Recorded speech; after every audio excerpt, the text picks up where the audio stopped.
But I got you. I got just enough capital. I got you. So it's been about a week since the Succession finale aired. And just first off, right off the bat, it was indeed everything I expected it to be. And more than that, it was everything I hoped it would be. I think it was just about as perfectly crafted as it could possibly have been. But I don't want to do a video that just recaps the finale, and I don't want to do a video that's just a straight up review of the finale, because those videos have been made, and those videos have been made well.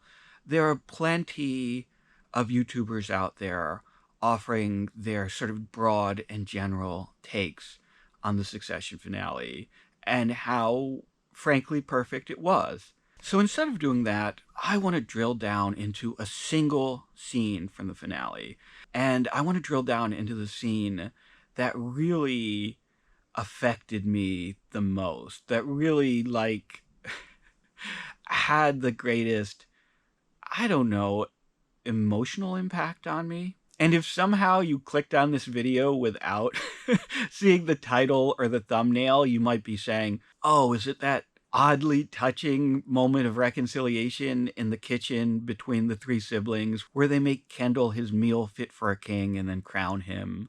Or is it maybe the tragic counterpoint to that scene, the final confrontation between Kendall, Shiv, and Roman, where they really tear into each other after Shiv suddenly changes her mind during the shareholders meeting? But, of course, you have read the title, you have seen the thumbnail, so you know it's not any of those scenes. And in fact, it's the very brief, maybe 1 minute final scene shared between Tom and Greg, the sticker scene. Now, I have to admit, I'm kind of a Tom stan.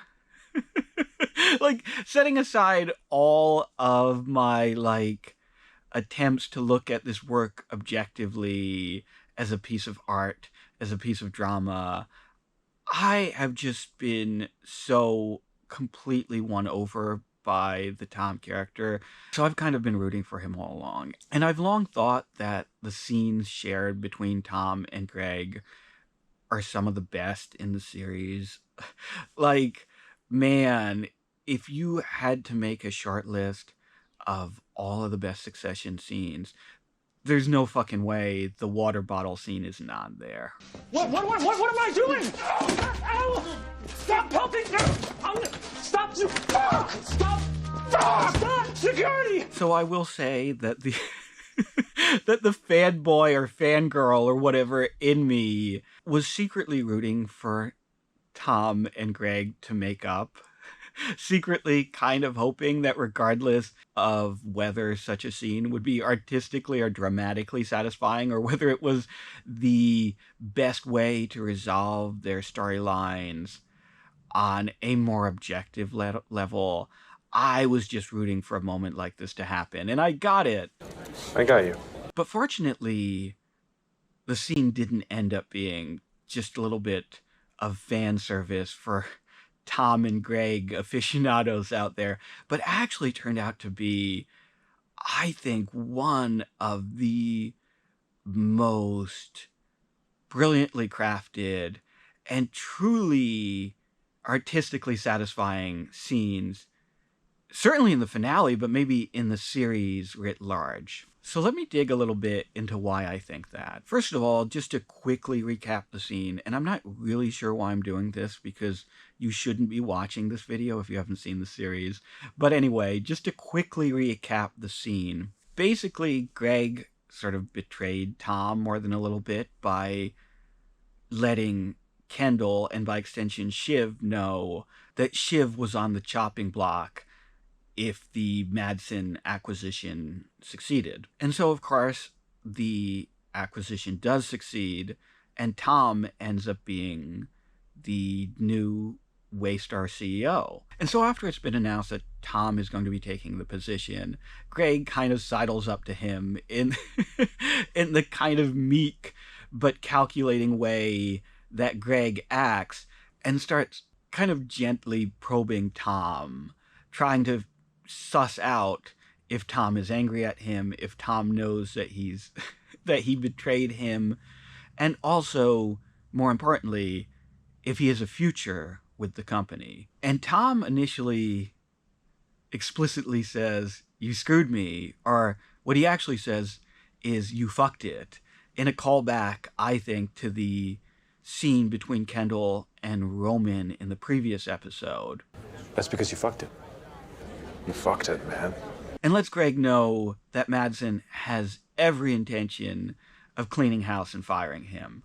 But then there's a reversal, and Tom says, "But I got you." And he takes one of the stickers, which you might remember from earlier in the episode, were being used by members of the Roy family and other friends, family, and employees of Logan to claim items from Logan's penthouse that they wanted to take home, that they wanted to own now that Logan is gone. The implication being basically that Tom is going to protect Greg, that Greg won't be ousted from Waystar Royco, and that their sort of contentious friendship isn't over. I got you.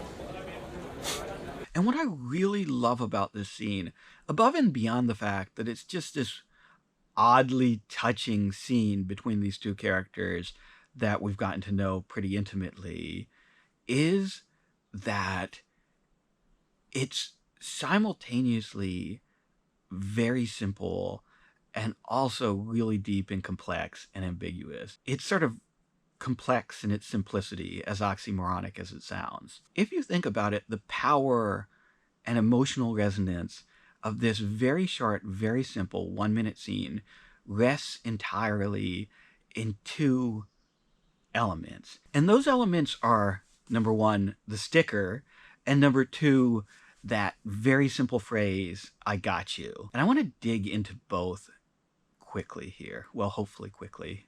Maybe slowly and pedantically, we'll see. Okay, so first, the sticker. So what is the sticker within the context of the episode? Well, first of all, and maybe most obviously, it's a means of claiming ownership. When Tom puts that sticker on Greg's forehead, on one level he's saying, "I'm claiming you. I own you. You're effectively my property now." And indeed, Tom does kind of own Greg at this moment. Not simply because he's going to be the new CEO and thus he's going to be Greg's boss and he's going to have the power to hire and fire him, but also he now has so much leverage over Greg. Personal leverage, professional leverage. Greg has maneuvered himself into such an inauspicious position that Tom really does have the power to dictate his fate. And of course, this is a series where it's not unusual for people to be treated like property, where one of the core thematic ideas is the question of where personhood ends and where property begins. And in fact, before putting the sticker on his forehead, Tom tells Greg, "I have just enough capital."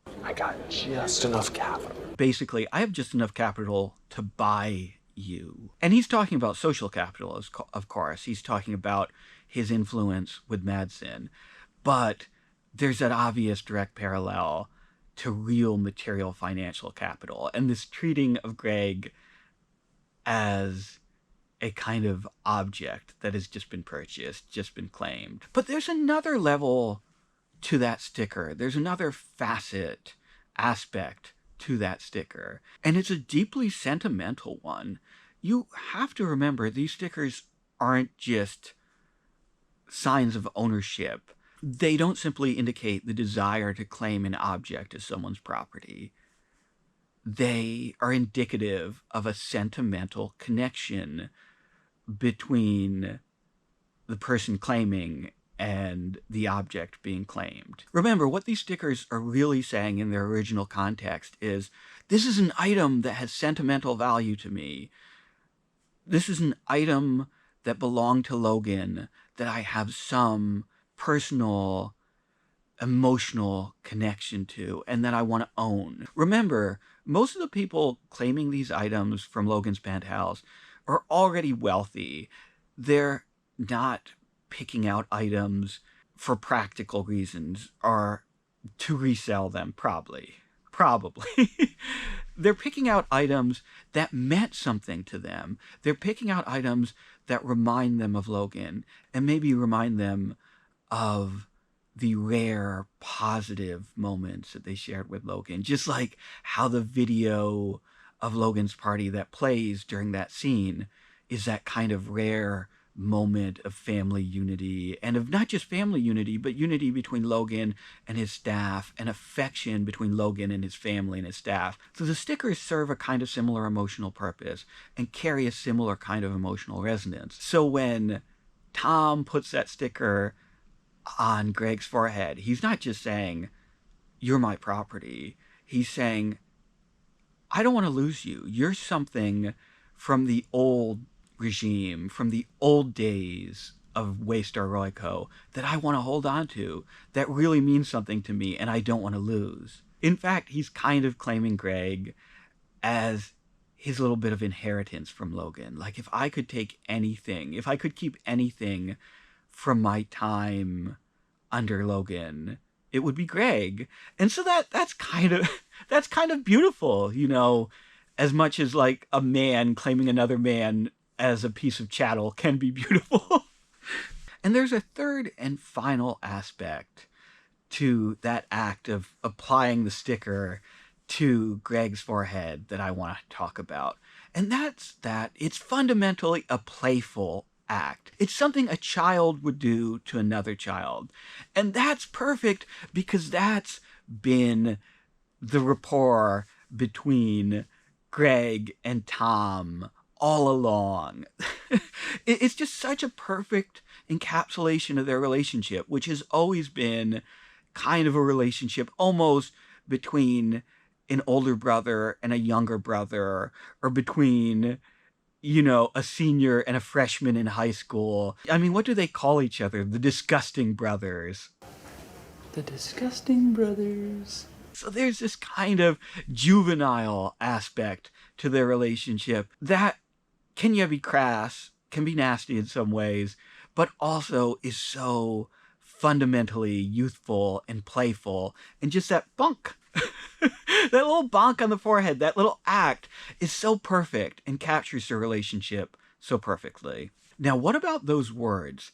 I got you. I got you.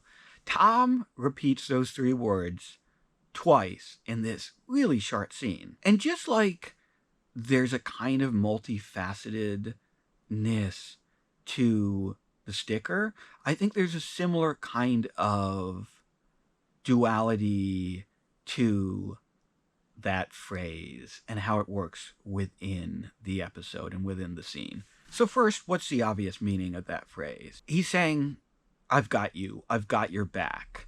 You can depend on me. It's a statement of friendship and protection. It's a statement of loyalty, which is really odd in this show, very uncommon.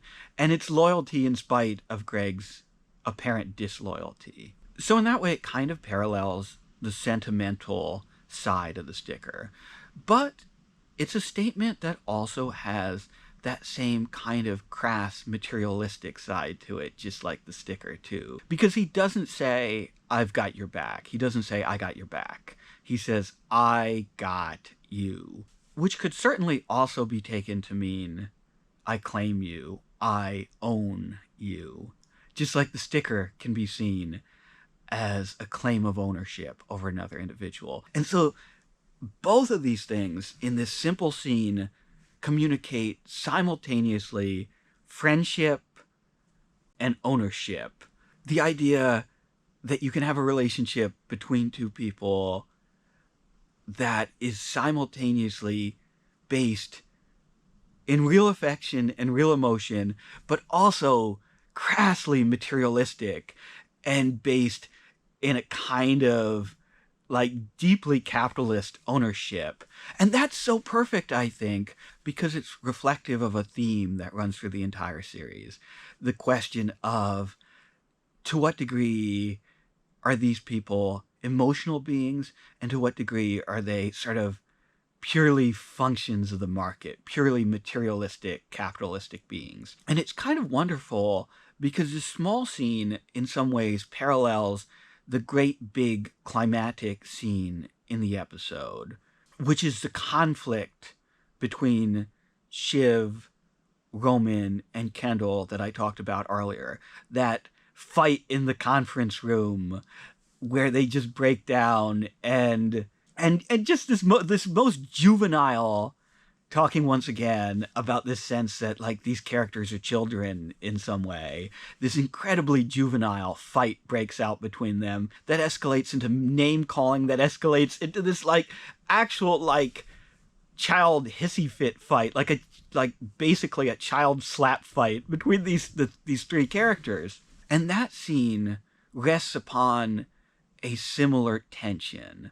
The tension between what makes sense from a material and business perspective and what a character's emotional needs and desires are driving them to do. In the case of the conflict between the Roy siblings, on the one hand, from a crassly business perspective, it makes all the sense in the world for them to cooperate because they're going to get screwed otherwise. At this point, Shiv is fully aware that Madsen has no desire to make her CEO.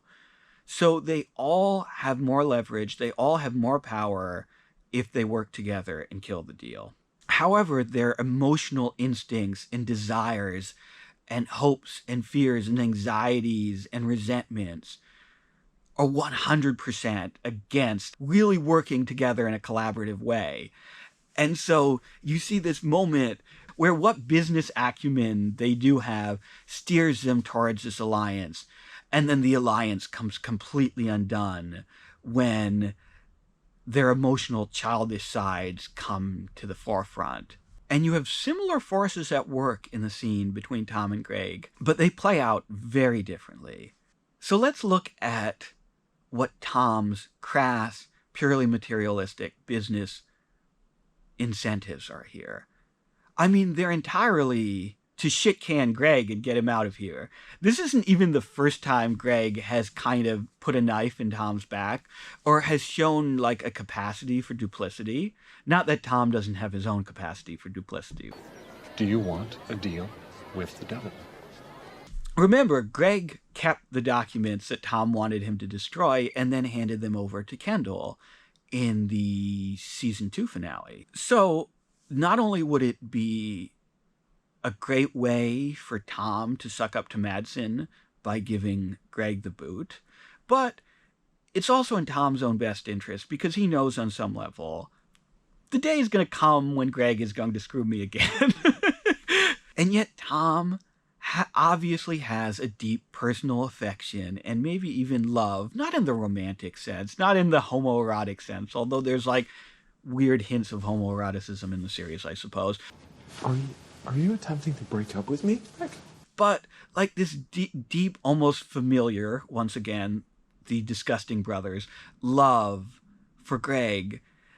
And at the end of the day, it's that affection and that maybe love that wins him over. And he makes a decision that isn't in his best business interest, but that is ultimately an emotional decision.